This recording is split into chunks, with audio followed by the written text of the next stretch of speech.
Sagittarius. There's a fun energy in the air when you're around. I feel like my grandfather's around. He was a Sagittarius, and he was a jokester. Okay. He was a scholar, but he was an insane practical jokes person. Always looking for the right lane to make a joke, or he finds the funniest ways to insult somebody. He would. One year he got me a makeup kit for Christmas, and I opened it up and it was a brown paper bag. With 2 holes cut out of the eye sockets. Oh man. Okay, Sage. Someone's having a lot of fun. Maybe you're around. Maybe you're a jokester. You're a trickster. Or you're having fun, or just expressing your inner child a lot. Your inner child's really out today, Sagittarius. I'm loving it for you. Interestingly enough, your philosopher is. Oh yeah. So guys, if you aren't aware by now, this reading is based off of the School of Athens fresco by Raphael Sanzio. Oh yeah, Sage, we are here to learn something, right? Oh yeah, you're just remembering. Okay. Yes, so we are, get all studious now. We're in your house. We're in the 9th house. You will appreciate this reading, Sagittarius. I have a feeling you will.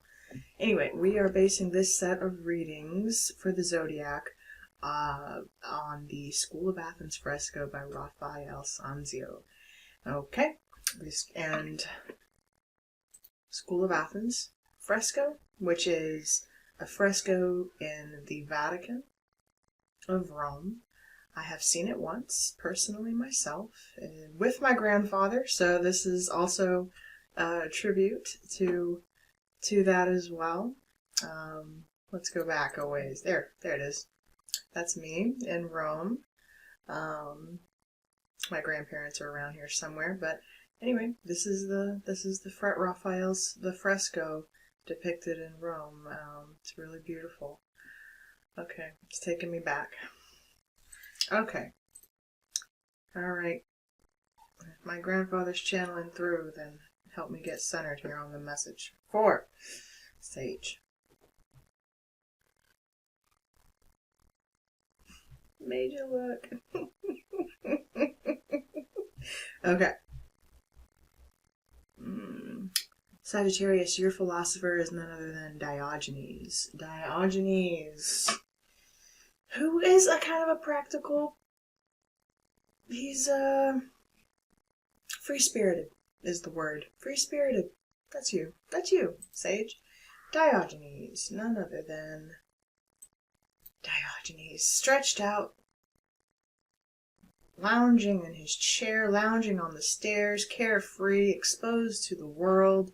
See me in everyone's way. I even feel like someone's looking here like, can somebody move this guy? Like, he's just standing there.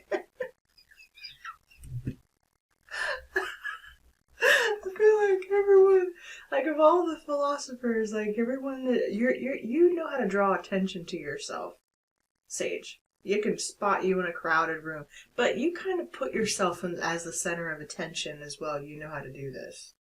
Yes, you do. You know how to make yourself the center of attention, but you're very scholarly, and you're always learning something. You're always imparting some form of wisdom to someone. Okay. You're brilliant in your own right, but you're also just about yourself. Kind of looks like my grandfather too, because the way he's built here, and he's balding on the top of his head. My grandfather, may he rest in peace. He was starting to bald in his I don't know when he started, but anyway, he was bald, he had the side cuts around the ears. Okay. Anyway, I'm feeling some vibes here for you, Sage. Okay, quick little teeny quote from Diogenes, because we're not going to waste too much time here. Okay. I'm looking for an honest man. Sagittarius. Are you looking for an honest man? What is he really saying? He's saying, I'm looking for a man, a person of integrity, right? I'm looking for someone who knows himself, someone who's met himself, has done the work, who doesn't feel the need, who has risen above adolescence. The adolescence. I'm getting the movie Contact for you. Jodie Foster, when she was being interrogated by the Senate or the committee or whatever upon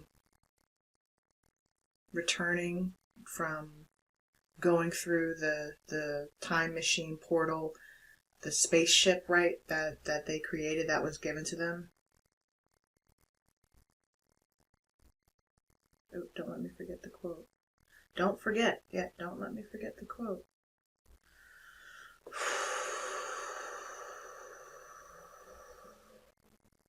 It's important. Okay. There's relevance here. Don't forget it, don't forget it, don't forget it. Remember. Remember. Remember. You get kind of time warped sometimes in your own mind. I do too, okay? And I'm a Gemini rising, so that just... My thoughts. We're still adjusting from, Mercury retrograde and all that, okay? We're coming back into balance here. So we're figuring that out. Anyway, Contact, Jodie Foster. You are making contact. Where was I going? Come on, come on, come on, come on, come on. Bring it back, bring it back.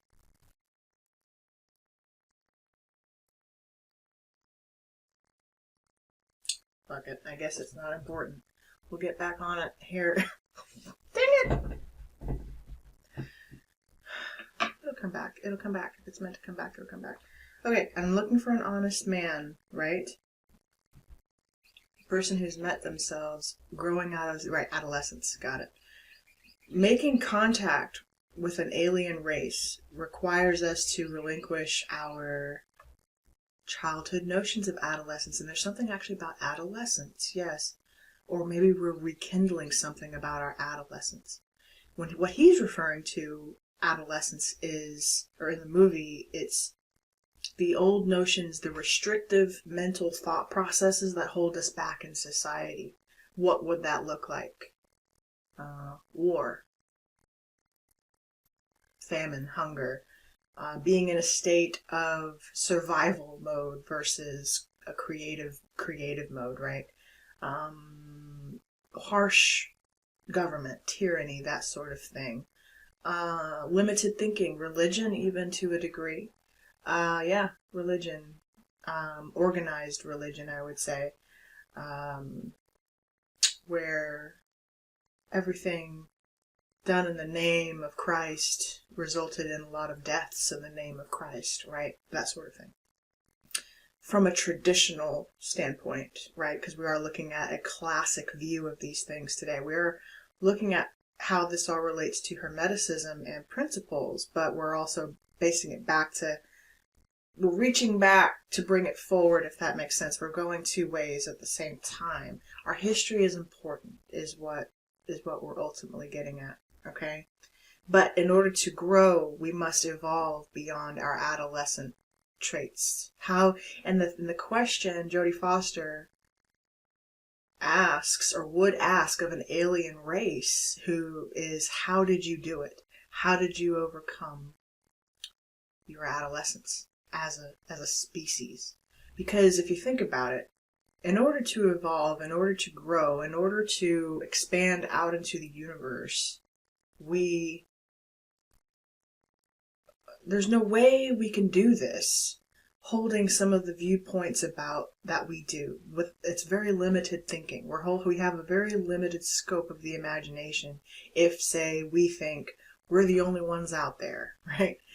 It's a very limited scope of thinking. If we think we are the only ones, the first ones, even us now, to uncover something, we're the first ones to discover how to do this or how to live in a civilized society, or we're the first to do these major things. There's something about needing to be first, or this idea that you want to be first, and while it's important to be first, we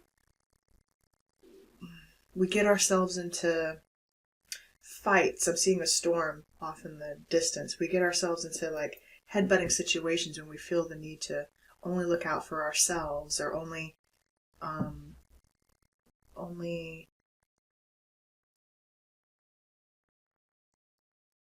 to value only one's self's achievement and not the whole's achievement. But also, I mean, they're both necessary, but anyway, it's questioning, how do we overcome our limited thinking? How do we evolve beyond maybe even in the notion that we have to rely on a God that's external to ourselves? We in the spiritual community know better. We know that God is really a representation of the internal source that is within us. It's a form of consciousness. It's a consciousness that lives in everything in the universe, and it's connected to, and there's a language that we are learning how to tap into and talk to it, and we use it through our intuition, and we also use it through science and mathematics, and all of these things describe this reality that we're living. It's not fantastical. It's just we don't have the words yet to discuss it, right? Because also part of this reality. It's like we're living in different dimensions. We're living in different layers, different octaves, different dimensions of thought. You know, when we talk about the ascension, and we're talking about 5D, which is bullshit, or 7D, or whatever the heck you want to call it these days, all of it is saying it's a frequency. It's frequency and vibration. Okay? We're evolving whether we know it or not. We're constantly elevating and rising. And honestly, it doesn't matter who does it first. Maybe it did matter, though, to someone I'm speaking to today. Gotta pause for just a second. Sagittarius, let me kill the air. There's actually something about that, something about killing the air. Maybe we're environmentalists, or we're concerned about the environment. How does this relate to Diogenes, Sagittarius? So I was hearing, which is a reading I did for you on my other channel, A Beautiful Mind. You have a beautiful mind, Sagittarius. Which is also a tribute to the movie A Beautiful Mind with Russell Crowe and Jennifer Connelly. Russell Crowe plays John Nash, a famous mathematician who theorized equilibrium, basically.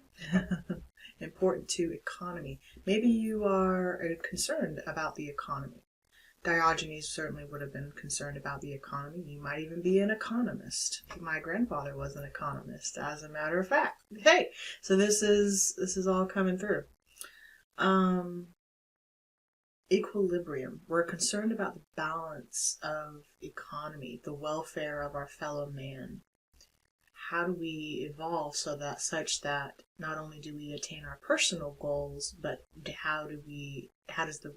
enable it such that we don't hurt our fellow man along the way, and enable him to grow. There were some quotes I found from Diogenes. In addition, so Diogenes, he was a cynic, and he lived in a barrel and mocked society's norms. A rebellious, truth-seeking spirit. Sagittarius will recognize this instantly. So you would definitely recognize and identify with Diogenes. He was very rebellious here. He's just out doing his own thing. He's making a statement, right? With his posture, with his body language. He's trying to be, and he's intentional about being disruptive. He's doing it on purpose. Maybe something like that is disruptor. So, A Beautiful Mind. Let's see. The quotes from Diogenes, the one I was interested in. something about, I saw a man I was a man drinking from a cup, and I saw a child drinking from his hands, so I dropped my cup, something like that. Where was it? Where did I see it? I feel like that's something you care about. You're someone who you would never pursue your own worth at the expense of another, or who are you to complain about your life circumstances when you see so much chaos or so much sorrow and neglect around you. You care about your fellow man, and you care about his welfare, and you're not willing to obtain luxury in the sight of another's ill health or unease. Or some of you could also work in the health industries. I'm getting doctors, nurses, physicians, also in spiritual health, your spiritual practitioners, Reiki, massage, the healing touch, art forms, things of that nature, or simply you do tarot and other forms of divination, or you're just psychic. Either way, Sage, you care much about these things. And you care about human issues, the welfare of man. Yeah.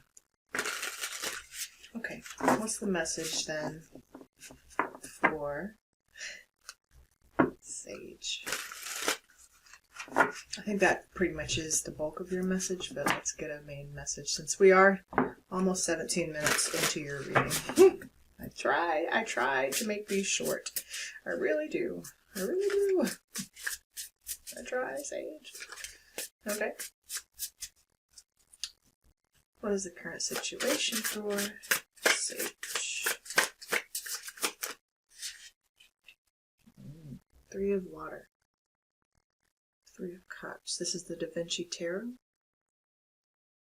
Da Vinci, one reason I'm using him to help us uncode the School of Athens is because much of Raphael, the painter, by the way, if we are not certain who painted the fresco, it is Raphael Sanzio, the man depicted here, who depicted himself in his own artwork. Yes, of course he did. As did many scholars and painters of this time. But anyway, Raphael was a huge follower and proponent of Da Vinci, who he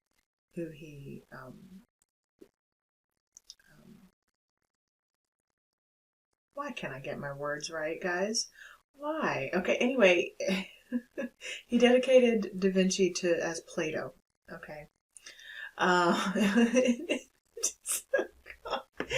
Okay. So he painted Plato's likeness as Da Vinci.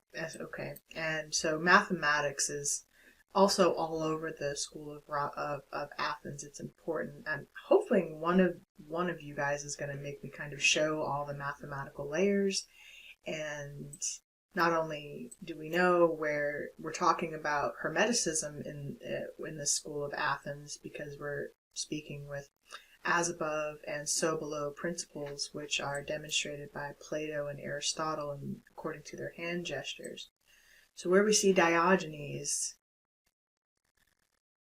in time, he would come after Aristotle and Plato. He's closer to us. He's kind of in the center, in the middle. Just like there's 3 timelines we could technically look at here. We have ancient philosophers, which would be this upper threshold here. We have this middle section of philosophers that stand on the steps here. And then we have the most recent philosophers would be on the bottom tier, the bottom ledge here. They're closer to our timeline. The closest to our timeline. So Diogenes is kind of in the middle here. He's in the middle. Maybe you're a middle child. Maybe a child coming back to children. There's a reconciliation happening. Let me show you. Sorry. I lose my train of thought sometimes. Anyway, we have reconciliation. Three of Water is a situation. You're reconnecting, I feel like, with a lost aspect of yourself. It's like it's re-emerging to show not that these ideas are separate, but that they're congruent. They merge. Something about the past and the future and these beliefs, reason and logic and reason versus intuition and magic, whatever you want to call it. It's like science, whatever. It's all converging to show how it's all coming together is what I feel the need to say. And the whole point of me wanting to even do this series was to actually show in the text, in the art, where this is speaking to that. Because we know that art,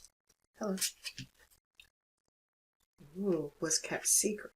Hidden messages in art with the Seven of Air, Seven of Swords, Seven of Air, and it's a child again.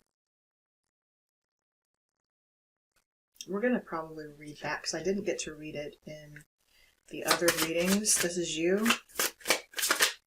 Last card, please, for Sagittarius. 2 cards. The Moon and the Four of Cups. 4 of Water. Disappointment and hidden conception. We're conceiving some disappointment in some hidden thing, some hidden aspect, an action. So, someone was deceptive in their actions. And here we go, the Lord of Fire. There you are, Sage. Underlining this train of thought here. Ooh. 5 of Swords, contention. Now, it doesn't have to be you. It could be another fire sign or just a masculine here. This could also be a person. Usually, the King of Fire, the King of Wands is usually a foreign. You could be foreign, and when I say foreign, I mean foreign to you. You could also be a person of color. You could be, maybe you're uncovering certain historical facts about your lineage. Maybe you're actually finding out you're related to some people. Okay, maybe you're related to a certain race that you didn't even know. Maybe you're doing like a family bloodline or something like that, and maybe that's something you didn't want someone to know, or maybe you didn't want to know about yourself, a hidden fact about race, about ideas converging, these ideas converging. Aliens could also be like illegal immigrants, that sort of thing. It's something about immigration. Again, we're dealing with these issues right now, especially in the current political climate. What's the advice for Sage here? Or what is the conclusion, outcome for Sagittarius? Oh yeah, world. The world, literally the Vitruvian Man. The Vitruvian Man. We are talking about world issues. Cycles, okay? Also cycles that are closing. The Vitruvian Man is Da Vinci's basically personal love letter to mankind, okay? And also the mathematics that describe the Vitruvian Man can be correlated to the mathematics of positioning of planetary alignments, also in position with the pyramids, specifically the pyramids of Giza. The math that describes the positioning of these stars in relation to the stars, as a matter of fact, it's basically a blueprint, the Vitruvian Man. It's a code, right? Contact. We're making contact in the form of a code sent to man, and we are the enigma. Enigma's been coming through. We are breaking the code. Sag, you're a code breaker. Like Russell Crowe in A Beautiful Mind, you're a code breaker. Sage. Oh, code breaker. Beautiful. 7 of Water. Yeah, the illusion. The code that nobody can figure out. You can see it. Sagittarius. That's awesome. Like John Nash. He's a code breaker. Code breaker. Wow. Oh, that's so cool, Sage.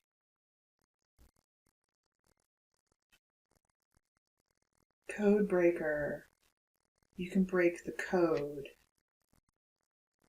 You can break the code. You're a code breaker. That's awesome. Vitruvian Man, you're like Da Vinci. You can do this shit. You can see past the illusion, past the obstacles, past the obstruction. You can figure it out, but just be careful about, you can do it, but how do you go about doing it is the question. Why, again, I was drawn back to A Beautiful Mind, because Sagittarius. In the bar scene of that movie, remember they were trying to, it was the situation where each guy wanted to get a girl, and there's that beautiful blonde that's standing in between all the girls, right? And each guy has the thought, well, if each of the guys tries to go after the blonde, they're going to get rejected, okay? And then if they turn around and try to go after the blonde's friends, they're also going to get rejected a second time, because no one wants to be second best. No one wants to be second choice, which is why I'm feeling the competition here. Well, John Nash, he comes up and he says, hey, they were trying to prove some theory, right? The theory was not wrong. It was incomplete. It was incomplete because the solution wasn't every man for himself or every man doing for himself. It was about every man doing what was best for himself and the group. So how was this important? What if nobody goes after the blonde? What if nobody goes after her and each man just individually goes after an individual girl? This way, none of the girls feel rejected, and better yet, we all get laid because nobody's in competition with each other. So there's something about, there's a way to go about obtaining your desires that's best for you and the group. Which is, I feel like, again, what Diogenes would say here. Consider your fellow man. There's a way to become an obstruction to be here, But doing it in such a way that you're not bothering anybody. You're not impinging on someone else's rights. He's not bothering anybody. There's plenty of room around him. He's just, lounged out on the stairs here, but there's plenty of room to walk by if someone needed to. So it's this idea, like, you're not infringing upon anyone else's space or environment. You're just doing your own thing. You're doing what's best for you and society and the group. Sage, that's your message. I hope you enjoyed this, and I hope there was a message in here for you in this dang on near 30-minute reading. If there was, be sure to hit up that like button over there. Guys, this is a new channel, but I am not new to tarot. So if you are seeing this, this is my second channel. And also, welcome. Thank you guys for tuning in. I really do hope there was a message for you. And please come back. Please subscribe. Become a part of the Apollonia tribe. And we will see you again in future readings. Thank you so much. Take care.